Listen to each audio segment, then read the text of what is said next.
Hello, parents and students. This is Ms. West, and I posted, and I'm about to post some more, about Read Aloud Month this month of March. I do hope that many of you will take up the 21-day challenge to read out loud for just 15 minutes or more a day for 21 days this month, starting on any day where you can achieve hopefully 21 days, but for whatever amount of time you can, read together, read out loud. And to promote that, I am going to share a few stories with you. And I thought I would share this story with you today. This story is titled Malala's Magic Pen.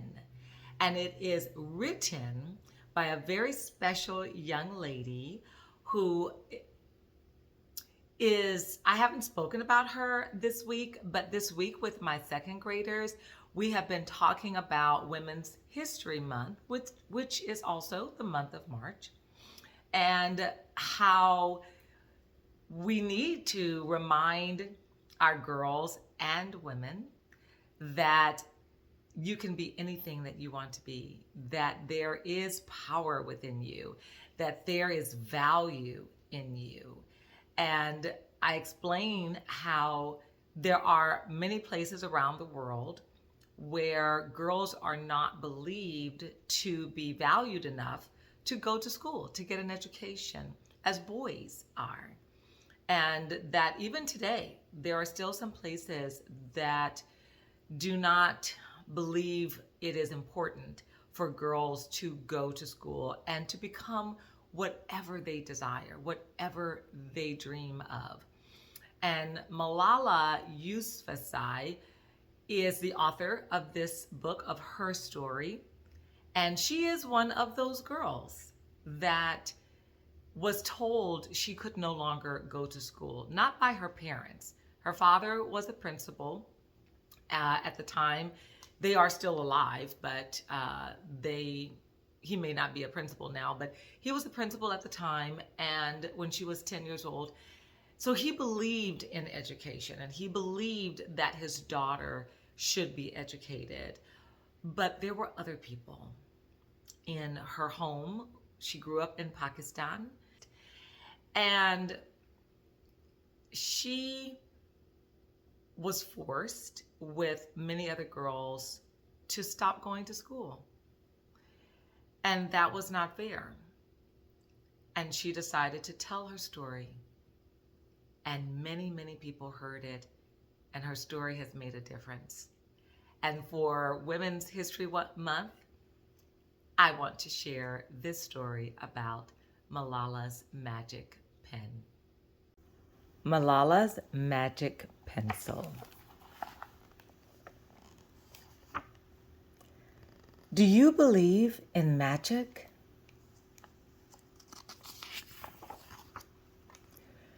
When I was younger, I used to watch a TV show about a boy who had a magic pencil. If he was hungry, he drew a bowl of curry and it appeared. If he and his friends were in danger, he drew a police officer.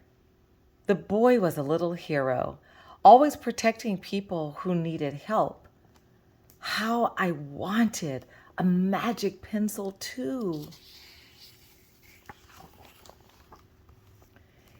If I had a magic pencil, I would use it to put a lock on my door so my brothers couldn't bother me. Stop time so I could sleep an extra hour every morning. Erase the smell of the trash dump near our house. And I would use it to make other people happy. I would draw the most beautiful dresses in the world for my mother, the best buildings in the valley for my father, so he could open many schools where children would study for free. A proper ball, so my brothers and I no longer had to play with an old sock stuffed with rubbish. Every night before I went to bed, I wished for a magic pencil of my own. And every morning I would wake up and check my cupboard, but the magic pencil was never there. One day, I was throwing away potato peels and eggshells at the dump. I was wrinkling my nose, swatting away flies, and making sure I didn't step on anything dirty in my nice shoes when I saw a girl about my age sorting trash into piles. Nearby, boys were fishing for metal scraps using magnets on strings.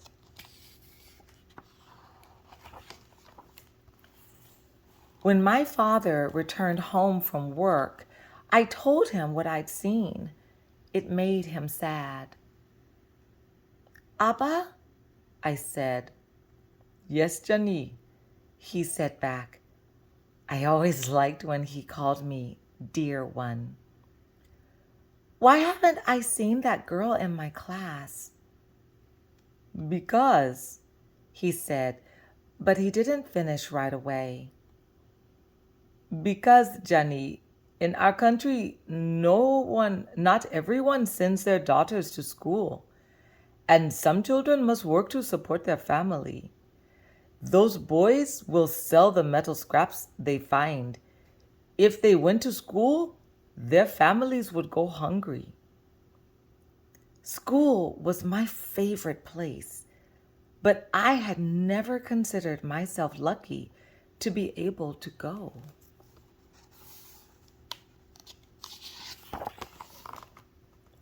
My father had always said, Malala will live free as a bird. Now I wondered how free I'd truly be. That night, I thought about families who didn't have enough food and the girl who couldn't go to school, and even about how, when I was older, I would be expected to cook and clean for my brothers because where I came from, many girls weren't allowed to become what they dreamed of. I knew then that if I had the magic pencil, I would use it to draw a better world, a peaceful world. First, I would erase war, poverty, and hunger. Then I would draw girls and boys together as equals.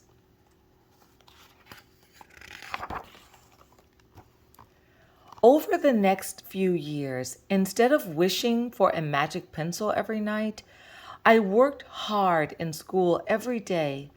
I wanted to be one of the top students in my class. But soon, powerful and dangerous men declared that girls were forbidden from attending school. They walked the streets of our city now. They carried weapons.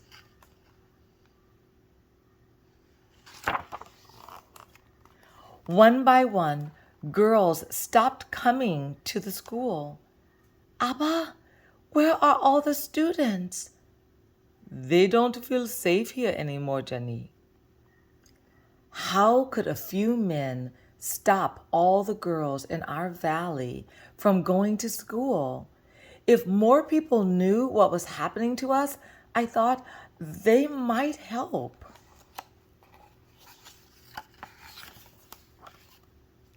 Wishing wasn't enough. Someone needed to speak out. Why not me?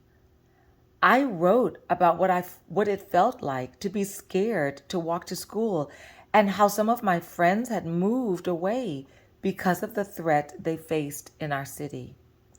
I wrote about how much I loved school and how proud I was of my uniform. Once I started writing, I didn't stop. I wrote speeches and traveled around my country sharing my story.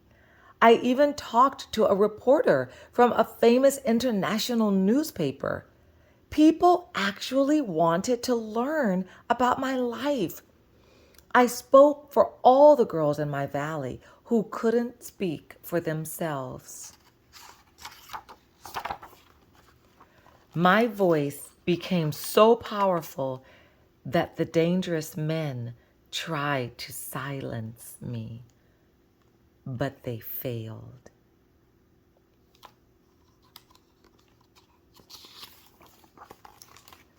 And now my voice is louder than ever, louder because people have joined me, and together we make a chorus standing up for what we believe. We raise our voices for those in need. We help people in danger, even if they are an ocean away. We think of the world as a family.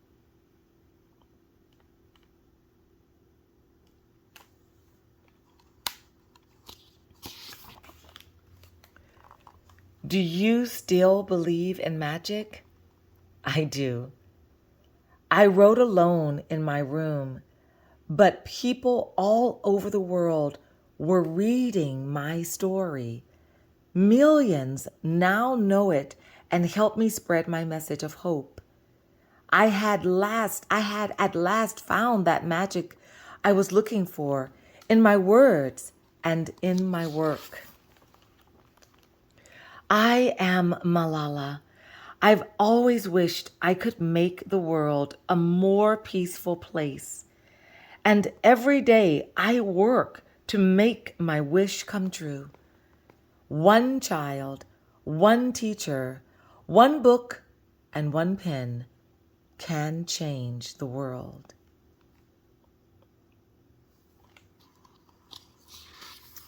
And that is the end of the story. In the back of the book, it is a note. There is a note from Malala, which talks about the story that she used to watch when she was a little girl about a boy named Sanju who had the magic pen, and how her father was a principal, and she grew up in the Swat Valley in northwest Pakistan. That trouble came to the valley when she was 10 years old, and girls were forbidden from going to school. She watched her father speak out for girls' education, for the right for girls to go to school. And she said that she realized that she had a voice too, and she wanted to use her voice to support girls having an education, and that she found that she had power in her voice, and that though she wished once for a magic pencil, that now she found that her voice had the magic in it. And then here, and of course, this just talks about who Malala is, where she grew up, and the awards, the various awards that she's won. And here is a picture of her as a young girl, as a baby, and as a young girl with some of the awards that she's won in the background. And her family living in England. They left Pakistan and they moved to England. And so that's her in the background with her father, her mother, and her two brothers. I hope you all enjoyed Malala's magic pencil and that you remember there's magic in you too. Your voice matters. You deserve to live your dreams, to work hard, and to become whatever you want to be. Value your education and know that nothing can stop you. Dream big.